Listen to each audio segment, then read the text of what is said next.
Performing my own music on stage at the London Palladium, it was a dream for me. If someone had suggested that as a child, I think I would have just laughed, because it was so far from being a reality, even up to a few years ago.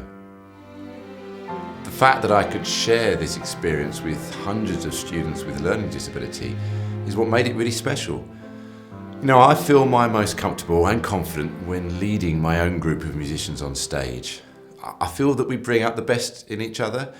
So performing at the Palladium with the students, although it created a lot of obstacles to overcome, it also enriched the experience in ways you can't possibly imagine.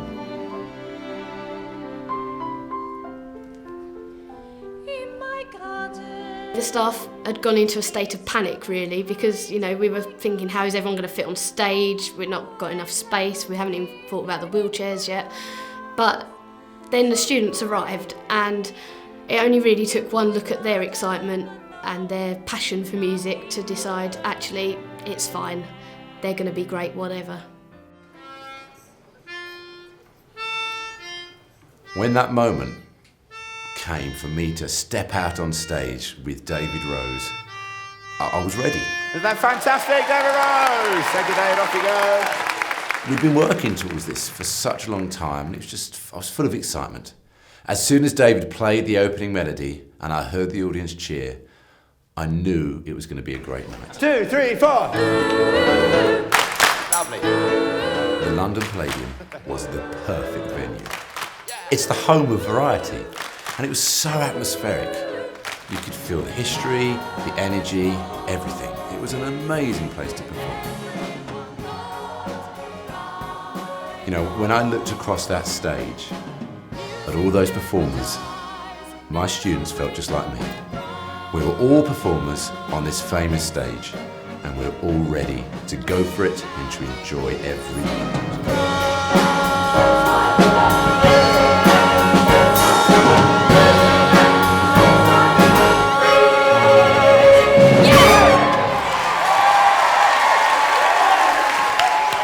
Together, I think we overcame centuries of ignorance.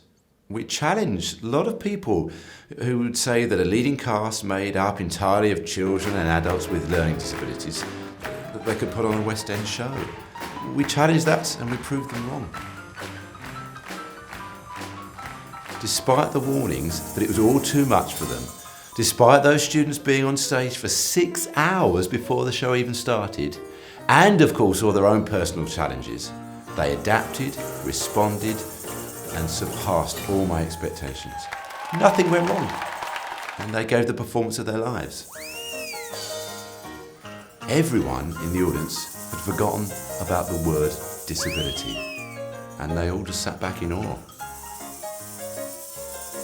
All of the soloists learned the songs, they practiced them, they tried them in smaller concerts and memorised everything. By the time it was in Act 1 and they were ready to perform, they were just on autopilot. London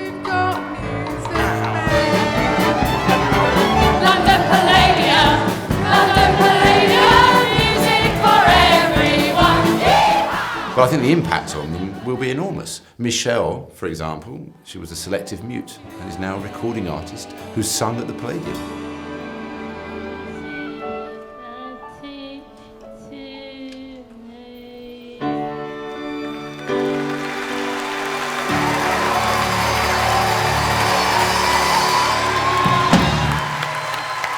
Nothing can ever change that.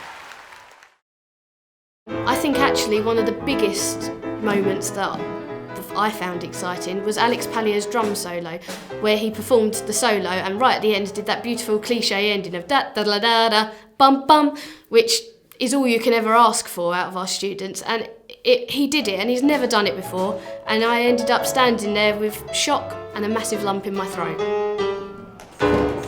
Well done, Alex!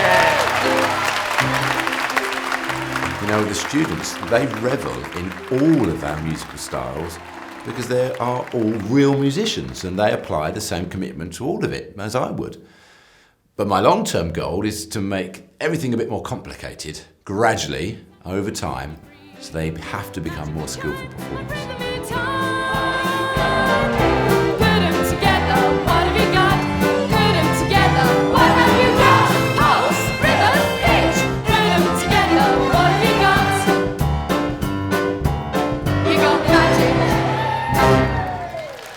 Well, there's not a day that goes by in this job without one student or another doing something that gives you the wow factor.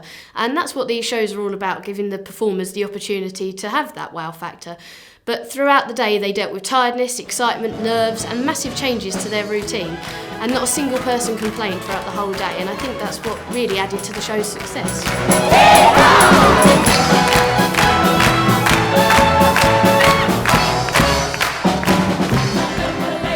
Really strive for the highest aspirations, and I have such high expectations of what can be achieved. Well, I think that's so important, because if people like us don't do that, then we'll all be back to square one. You know, it's interesting that at the moment there's quite a lot of work out there in special schools to review and improve music. But this is only happening because of the blatant disregard and ignorance by some mainstream music providers in the past. I think it's amazing that this is now happening. But I still think a lot of people think our performance at the London Palladium and other places we want to go to is still pie in the sky, because they're scared that it's all too difficult, too hard work. They can't go beyond all the wheelchairs and the risk assessments. It's just too much to cope with. But for me, if we keep reaching for these bigger and bigger things, then we can really achieve something. And it's hard, isn't it, for a child to actually move their arm if they've got that challenge. However, what many fail to recognise is the effect of reaching higher and the rewards for doing so, and how massive they are. If we expect a child with no movement in his arms to reach for a cymbal, but we can't even give him the best possible stage for him to perform on, then where are we? Both of these things are possible.